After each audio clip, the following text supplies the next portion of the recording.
अच्छा, जब भी हम लोग वो काम कर रहे होते हैं ना, तो बहुत दफ़ा हमारी जो एप्लीकेशन है वो डाटा किसी दूसरी एप्लीकेशन से रिक्वेस्ट कर रही होती है, या फ्रंट एंड बैक एंड से डाटा रिक्वेस्ट कर रहा हो। अब अ, इसका मतलब क्या है, जैसे फॉर एग्जांपल अगर हम लोग कोई एप्लीकेशन बना रहे हैं जो एआई यूज़ कर रहा है, अब एआई यूज़ करते वक्त एआई एक तो है कि जो हमने मॉडल अपना खुद से ट्रेन किया है वो यूज़ कर रहे हैं, और दूसरा तरीका ये है कि जो ओपन एआई ने ट्रेन कर दिया, गूगल ने ट्रेन किया हुआ जेमिनी या डीप सीक का कोई मॉडल है, R1 है, V1 है, R3 है, और इसी तरह के डिफरेंट डिफरेंट मॉडल्स हैं। लामा का कोई मॉडल है, मेटा का कोई मॉडल है, जितने भी मॉडल हैं उनमें से किसी के साथ कम्युनिकेट करना। एक तो है कि हमने अपना मॉडल ट्रेन किया, और दूसरा है कि अगर हम लोगों ने इस तरह के बने बनाए मॉडल्स को ट्रेन कर सॉरी बने बनाए मॉडल्स को, ऑलरेडी ट्रेन मॉडल्स को यूज़ किया अपनी एप्लीकेशन में, तो हमें उनकी एप्लीकेशन के साथ बात करने के लिए जो एक मिडलवेयर चाहिए, दैट इज़ कॉल्ड एपीआई। अब एपीआई क्या है, कैसे बनती हैं, उनकी डिटेल क्या है, एपीआई की आगे कितनी टाइप्स हैं, वो हम लोग पढ़ रहे होंगे नेक्स्ट क्वार्टर। उसके लिए एक अलग फ्रेमवर्क है फास्ट एपीआई, जिसको हम लोग पढ़ेंगे। पाइथन का अलग एक फ्रेमवर्क है फास्ट एपीआई के नाम, जो एपीआई बनाने के लिए यूज होता है, वो हम लोग पढ़ रहे हैं। जब हम लोग वहाँ पर पहुंचेंगे तो हम लोग समझेंगे कि एपीआई क्या है, कैसे काम कर रहे हैं, डील करें। अब जब हम लोग एपीआई कॉल कर रहे होते हैं, तो एपीआई कॉल बेसिकली क्या है कि भाई ये हमारा डाटा लो, ओपन एआई के सर्वर पे लेके जाओ। ओपन एआई का जो GPT-4 मॉडल है, या 3.5 है, 4 मिनी है, O1 है, या जो भी मॉडल हम लोग यूज़ कर रहे हैं, उस मॉडल के ऊपर इस डाटा के ऊपर प्रोसेसिंग करवाओ, और जो भी रिस्पॉन्स वो दे वो हमें वापस सेंड कर। अब जब हम लोग ये वाला पूरा का पूरा काम कर रहे हैं, तो इस काम के दरमियान में, या जब ये काम कर रहे हैं, तो हमें ये काम करने के लिए हमें उनके सर्वर पे रिक्वेस्ट करनी पड़ती है। तो सर्वर पे रिक्वेस्ट करने के लिए हमारे पास जो मॉड्यूल यूज होता है पाइथन में, वो है रिक्वेस्ट, जो हम लोग कॉल कर सकते हैं अपने में poetry add request.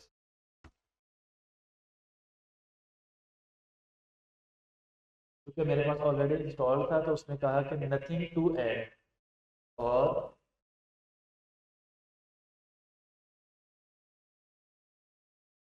the following packages already present in py project.toml file।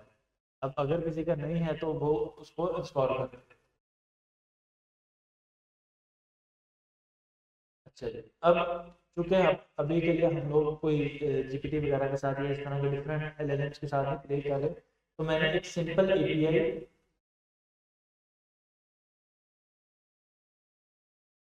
ये डमी जेसन की एपीआई है। डमी जेसन क्या है कि बेसिक आप लोगों को उसने एक ई कॉमर्स की एपीआई यहाँ पे प्रोवाइड कर दी। जैसे यहाँ पे प्रोडक्ट्स गेट ऑल प्रोडक्ट्स की उन्होंने एक एपीआई प्रोवाइड कर दी, ये फ्री है। और भी बहुत सारे फ्री प्लेटफॉर्म है, लेकिन डमी जेसन है, तो मैंने उसको यूज करना था। तो मैं क्या कर रहा हूँ कि सबसे पहले तो response is equal to request dot. अब चूंकि अगर हम लोग इस एपीआई की डिटेल्स को पढ़ें, तो गेट ऑल प्रोडक्ट्स, मुझे जितनी भी प्रोडक्ट्स उनके सर्वर पे सेव हैं, उनकी डेटाबेस में सेव है, मुझे सारी की सारी चाहिए। मैं कोई डाटा सेव नहीं करवाना चाह रहा, कोई डाटा सेंड नहीं करना चाह रहा, सिर्फ और सिर्फ डाटा गेट करना चाह रहा। तो मैं यहाँ पर जो मेथड कॉल करूँगा वो होगा रिक्वेस्ट डॉट गेट। जब मुझे डाटा सेंड करना है तो उसके लिए रिक्वेस्ट डॉट पोस्ट। जैसे फॉर एग्जांपल अगर मुझे फेसबुक के ऊपर अपनी आईडी बनानी, तो अब मुझे फेसबुक से डाटा चाहिए नहीं, मुझे फेसबुक को डाटा देना कि भाई मेरा ये नाम है, ये मेरी प्रोफाइल पिक्चर होगी, ये मेरी ईमेल है, ये पासवर्ड है, डेट ऑफ बर्थ, ये यूज़र नेम, और ये जेंडर, और जो भी रिक्वायर्ड डिटेल है। अब मैंने फेसबुक को सेंड करनी है, तो जब मैंने सेंड करनी है एज ए यूज़र, तो पोस्ट। जब फेसबुक मुझे कोई डाटा सेंड कर रहा होगा, तो वो मुझे कैसे गेट करना है, गेट के मेथड। अच्छा, अब इसी तरह डमी जेसन के लिए रिक्वेस्ट डॉट गेट, और मैंने इन्वर्टेड कॉमा में वो वाला यूआरएल पेस्ट कर दिया जो मैंने वहां से कॉपी। अब जो भी रिस्पॉन्स आया उसको मैंने जेसन फॉर्मेट में कन्वर्ट कर लिया, और डाटा इज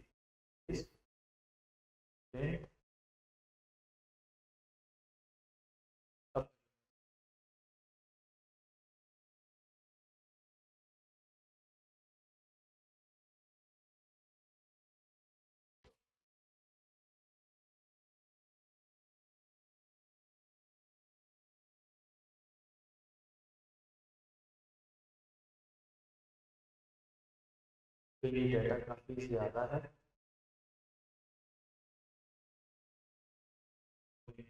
डाटा ये डाटा रेटिंग 2.6 से स्टॉक में अवेलेबल कितने हैं 3, डिस्काउंट परसेंटेज कितनी है, प्राइस कितनी है, ये सारी की सारी डाटा जितना भी ई कॉमर्स की एप्लीकेशन होता है ना कि फॉर एग्जांपल हमारी प्राइस कितनी है, डिस्काउंट कितना देना है, और स्टॉक में अवेलेबल कितने हैं, इसका हाइट कितनी है, विड्थ कितनी है, डेप्थ कितनी है, ये सारी की सारी चीज़ें यहाँ पे मैंने ऑलरेडी मेंशन की हैं। वारंटी इन्फॉर्मेशन क्या है, स्टेटिंग इन्फॉर्मेशन क्या है, ये सारी की सारी डिटेल्स वहाँ पर ऑलरेडी मौजूद है। अब मुझे अगर किसी एक स्पेसिफिक प्रोडक्ट के लिए जाना तो मैं यहाँ पर स्लैश नॉट लिख देता हूँ तो एक प्रोडक्ट आ जाए।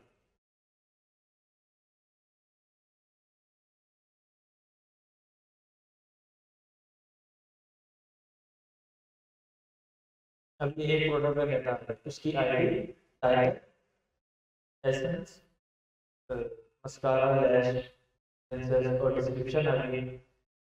उसके बाद कैटेगरी ब्यूटी, प्राइस ये है, डिस्काउंट परसेंटेज ये आ गई, रेटिंग 4.94, स्टॉक कितने अवेलेबल है, टैक्स क्या गए हैं, ब्रांड नेम एसेंस है, और उसके बाद वारंटी इन्फॉर्मेशन, मंथ वारंटी है, और ये सारी की सारी डिटेल्स है। अब इसी तरह मुझे अगर ओपन एआई के सर्वर से कोई डाटा गेट करना है तो मैं ओपन एआई के सर्वर के ऊपर पहले कुछ डाटा सेंड करूंगा और फिर वहां से मुझे रिस्पॉन्स आ जाएगा।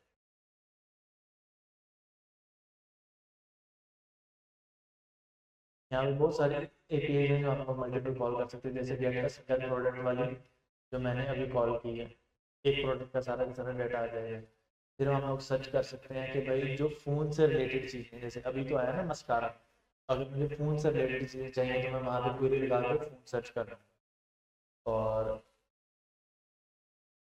भी बहुत सारे हमारे पास ऑप्शन हैं। जैसे अगर हमें ये काम, अगर मैं चाहता हूँ कि जितने भी प्रोडक्ट्स हैं वो अपने टाइटल के लिहाज से सॉर्ट होते हैं, जैसे ये जो हमने अभी प्रोडक्ट मंगवाई है, नंबर 1 पे जो उन्होंने शो की है वो थी एसेंस मस्कारा, वो ई से स्टार्ट हो रहा है। अब ई से पहले ए बी सी और डी है।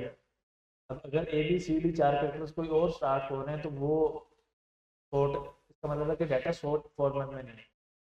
अगर हमें सॉर्टेड फॉर्मेट में चाहिए तो हमें ये वाला काम, ये सारी डिटेल्स यहाँ पर मेंशन।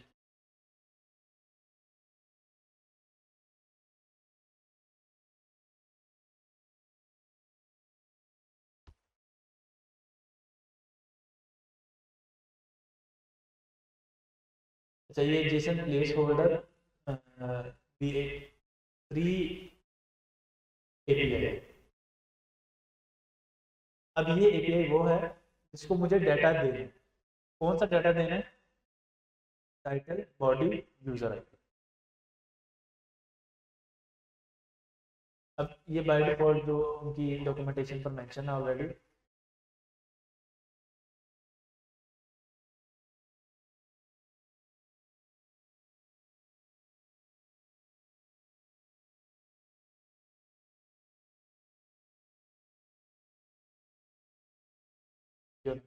आपको क्या क्या हमें सेंड करना है? ID, title, body, user I.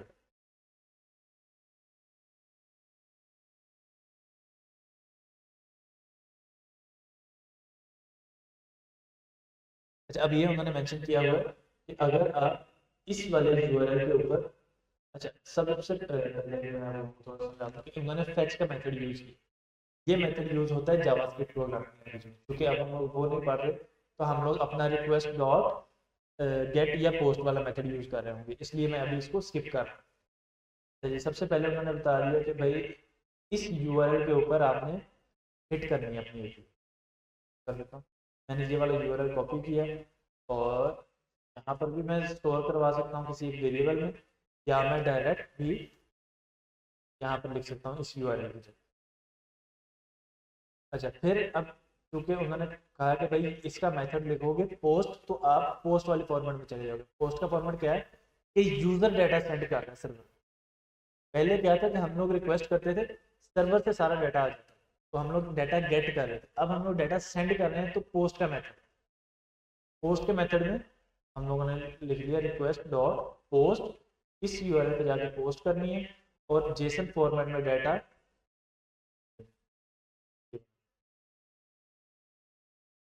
और उसके बाद अब हम चेक कर लेते हैं इसका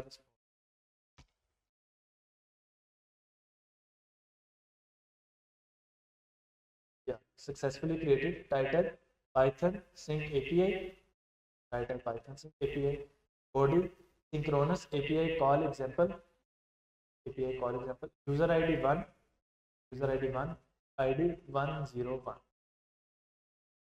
तो अब हमें किसी भी सर्वर के ऊपर सर्वर से डाटा गेट करना और डाटा सेंड करना है। हाउ टू गेट डाटा और हाउ टू सेंड डाटा।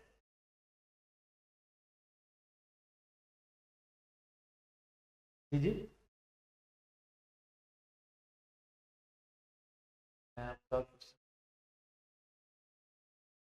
जी जी जी बिल्कुल। अब वो उनकी एपीआई एग्जिस्ट करनी चाहिए ना। अब अगर मैं बिल्कुल, अब यहाँ पे मैं इसी तरफ आ रहा हूँ, अगर मैं इसे कोड को कमेंट कर दूँ और इस डमी जेसन को एक सिंगल एम कर, अब चूंकि जो नॉर्मल जो एग्जैक्ट डमी जेसन है उसमें DUMMY.JSON आ रहा है डमी जेसन। तो अब अगर मैं इस कोड को चलाता हूँ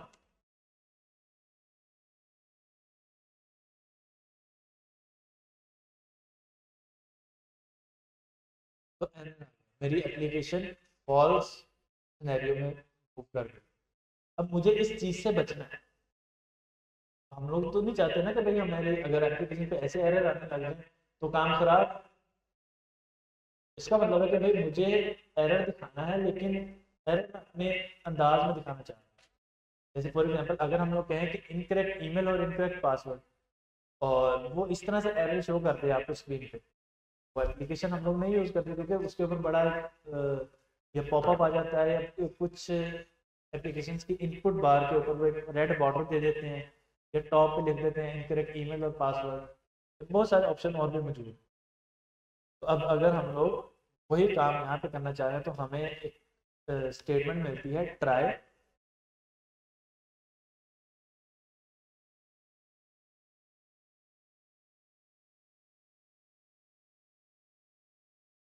और एक्सेप्ट।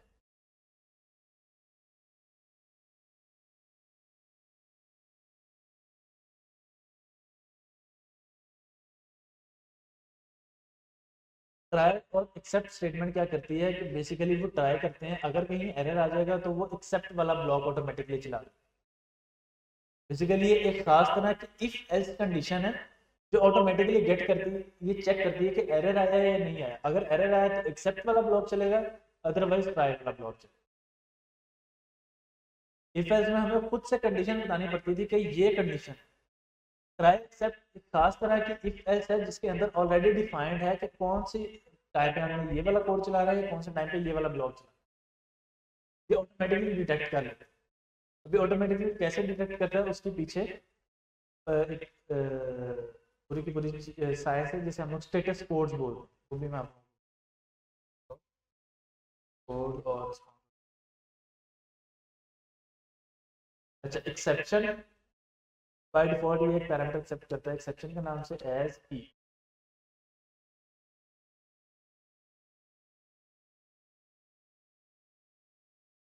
आप अगर इस कोड को एग्जीक्यूट करें तो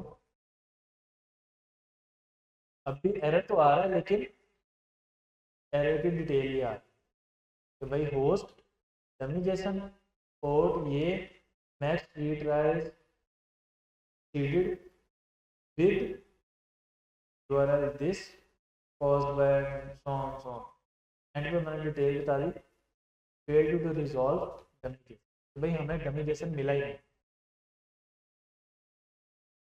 अब यहाँ पर मैं डिफरेंट डिफरेंट चीज़ें लगा सकता हूँ ना, जैसे अब मुझे ये पता चला कि भाई इसका नाम है HTTPS कनेक्शन पूल। अब इस HTTPS कनेक्शन पूल के ऊपर मैं आगे लॉजिक लगा सकता हूँ कि जब ये वाला एरर आए उसको ये वाली चीज़ प्रिंट करके दे, जब ये वाली एक्सेप्शन आए तो ये वाला कोड। तो अगर मैं ये काम नहीं करता हूँ, मुझे ऊपर वाले कोड में वो ये नहीं बता रहा कि क्या एक्सेप्शन, वो सिर्फ एक बहुत लंबा सा एरर मुझे होगा।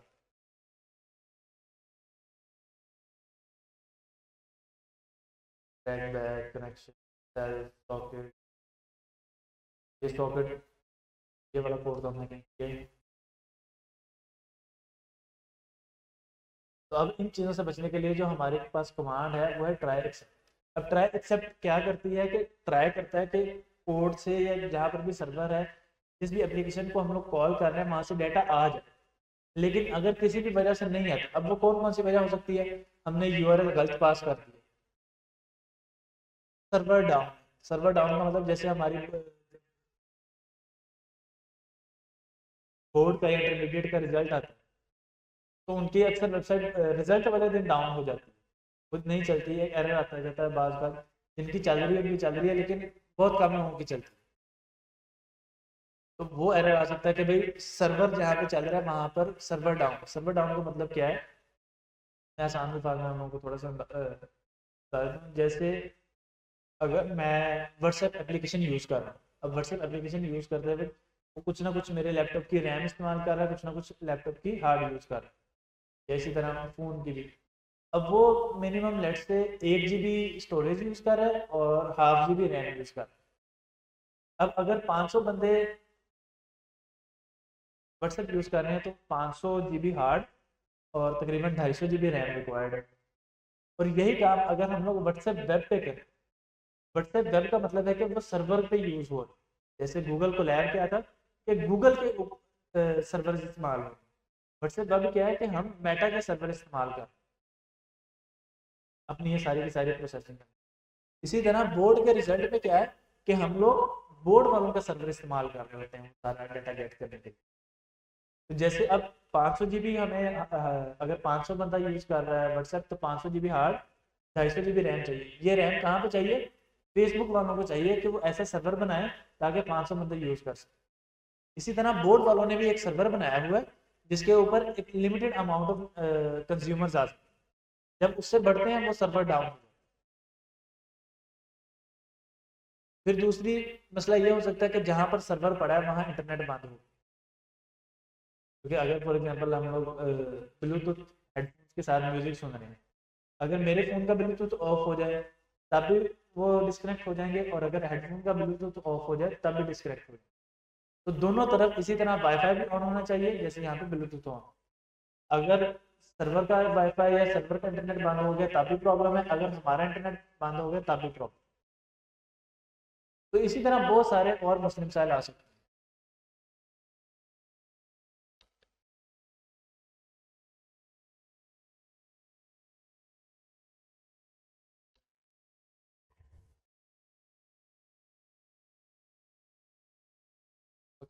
तो अब एक्सेप्शन क्या करती है कि जितनी भी एक्सेप्शन आ रहे हैं, जैसे अभी हम लोगों ने डिस्कस की 5 ज़्यादा सिनेरियोज के हमारा इंटरनेट बंद है, सर्वर का इंटरनेट बंद है, सर्वर डाउन है किसी वजह से, या कोई और प्रॉब्लम आ गई इसकी वजह से ये आ गई। जैसे फॉर एग्जांपल यहाँ पे अगर उन्होंने प्रोडक्ट 1 दिया है 2 दिया है और उनके पास लिमिटेड प्रोडक्ट्स हैं, लेट्स से 30 प्रोडक्ट्स हैं वैसे इस प्लेटफॉर्म पे जो डमी अवेलेबल है, मैं यहाँ पे लिख देता हूँ 500, क्योंकि प्रोडक्ट अवेलेबल ही नहीं।